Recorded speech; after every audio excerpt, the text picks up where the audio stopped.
Nagpagawa kami ng bahay at ito yung ginawa nung una naming foreman. Sabi niya foreman siya. Pero yung ginawa niyang barracks, tingnan nyo guys, maganda pa yung bahay ng aming aso. Kaya nakita ko, nagalit yung mister ko, pinalitan namin yung foreman kasi sa barracks pa lang failure na. Saan ka lalagay ng materials dyan? Ang liit-liit.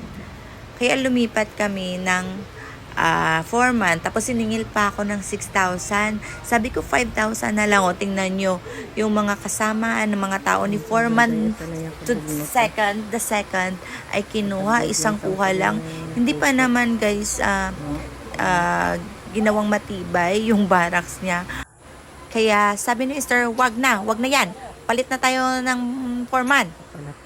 Kaya ito na nga guys, magpo-format na sila ng bago naming foreman. At ito po ay nag-start sila noong August 26 kasi ayaw ko po na magsobra sa September kasi po hindi po maganda sa almanac na September, November, October yung pag-start ng pagpagawa ng bahay. Dapat po August or December, summer, yan po guys. Yan.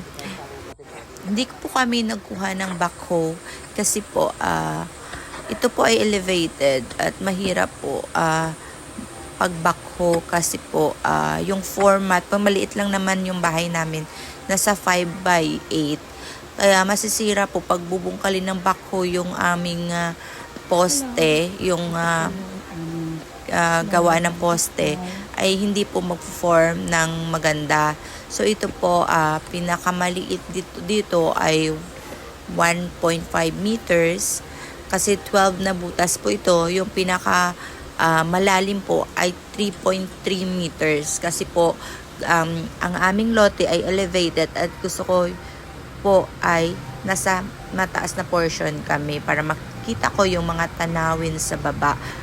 Yan guys. At nag-request na si foreman ng materyales at 150 pieces na 12mm at 100 pieces na 16mm at iba pa. 160 pieces na bamboo at saka 21 cubic meter na sand and 21 cubic meter na stones. Mixed stones and sand.